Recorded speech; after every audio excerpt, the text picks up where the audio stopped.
College street চত্বরেরই দীর্ঘকালের অত্যন্ত পুরাতন কলকাতার ঐতিহ্যমণ্ডিত হসপিটাল, কলকাতা মেডিকেল কলেজের মেন গেট। এটা কলকাতা মেডিকেল কলেজ হসপিটাল।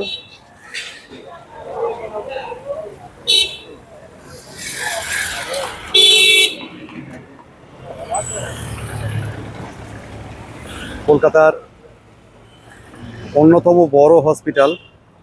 এখানে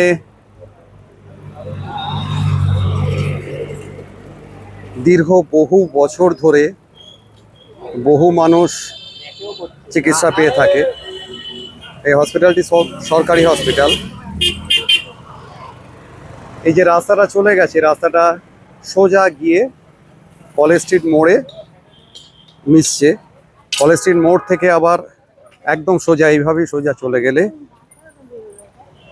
শ্যামবাজার পাঁচ মাথার মোড়। আর কলেজ স্ট্রিট মোড় থেকে ডান দিকে যদি চলে যাওয়া হয় তাহলে শিয়ালদা ফ্লাইওভার, বাঁ দিকে চলে গেলে হাওড়া স্টেশন।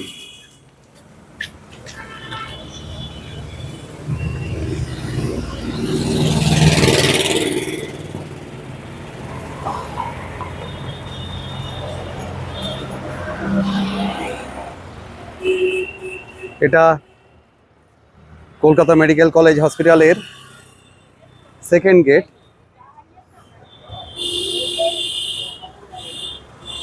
এর ঠিক উল্টো দিকে চিত্তরঞ্জন অ্যাভিনিউ বা পুরনো নাম সেন্ট্রাল অ্যাভিনিউ, এই সেন্ট্রাল অ্যাভিনিউয়ের দিকেও এই কলেজের বা এই হসপিটালের গেট আছে। তবে প্রধানত এদিক দিয়েই বেশি মানুষ যাতায়াত করেন। আমরা দাঁড়িয়ে আছি কলকাতা মেডিকেল কলেজ হসপিটালের কলেজ স্ট্রিট চত্বরের দিকের সেকেন্ড গেটটার সামনে।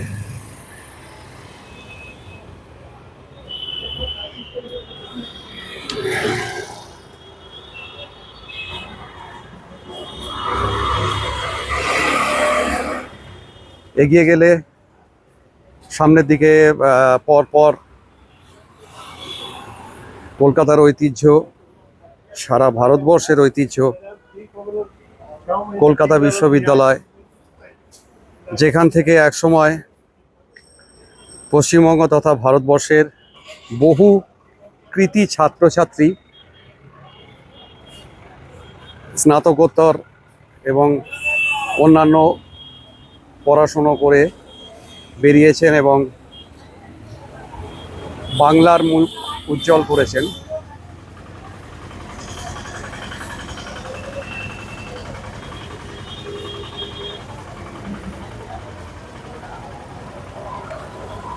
এখন রাত্রির বলে এখানে যানবাহনের সংখ্যা অনেক কম, না হলে সকালবেলার দিকে বা দুপুরবেলায় ব্যস্ত সময় এখানে যানবাহনের সংখ্যা প্রচুর থাকে। এই যে রাস্তাটা, এই রাস্তাটা দুধারেই দেখতে পাচ্ছেন এখন দোকানগুলো বন্ধ রয়েছে, সমস্ত বইয়ের দোকান। পশ্চিমবঙ্গর সবথেকে বড় বইয়ের যে মার্কেট, পাঠ্য বই বা গল্পের বই বা সমস্ত রকমের বইয়ের যে মার্কেট, সেটা হলো এই কলেজ স্ট্রিট।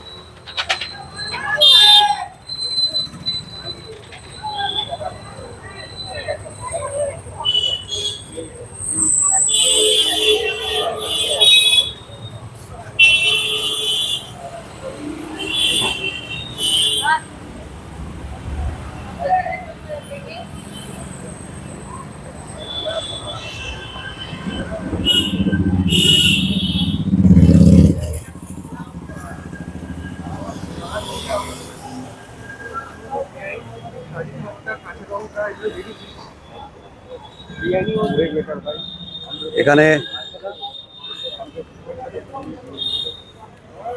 আমরা সামনে দিয়ে যাচ্ছি বহু বছরের ঐতিহ্যমণ্ডিত কলকাতা বিশ্ববিদ্যালয়। কলকাতা বিশ্ববিদ্যালয় সামনে দিয়ে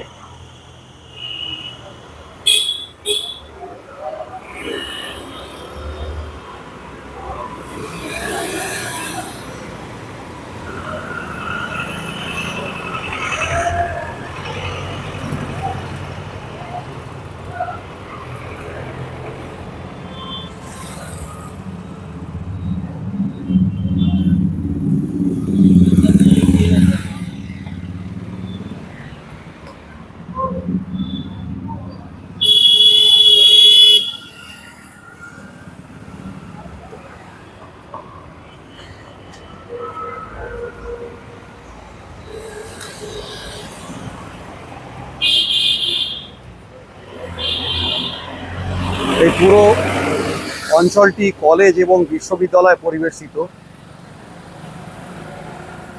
এটা কলেজ স্ট্রিট চত্বর বলে পরিচিত। বিভিন্ন সময় কলকাতার বিভিন্ন রাজনৈতিক দলগুলি এখানে তাদের, বিশেষ করে তাদের ছাত্র সংগঠনগুলি বিভিন্ন তাদের কার্যক্রম এখানে করে থাকেন, মিটিং বা অন্যান্য প্রতিবাদ সভা ইত্যাদি। এই ধারে আশপাশে যত এই ছোট্ট ছোট্ট ছোট্ট ছোট্ট দোকানগুলো দেখতে পাচ্ছেন, এই সব এখন বন্ধ হয়ে গেছে, দু একটি খোলা আছে, নাহলে সমস্ত দোকানই বন্ধ হয়ে গেছে। সমস্ত বইয়ের দোকান, সব সব সমস্ত বইয়ের দোকান বন্ধ হয়ে গেছে দেখছেন। তার কারণ যেহেতু এই দোকানগুলির মূল উপকরণ, ব্যবসায়িক উপকরণ বই, সে কারণে তার কেনা বেচা চলে যতক্ষণ কলেজ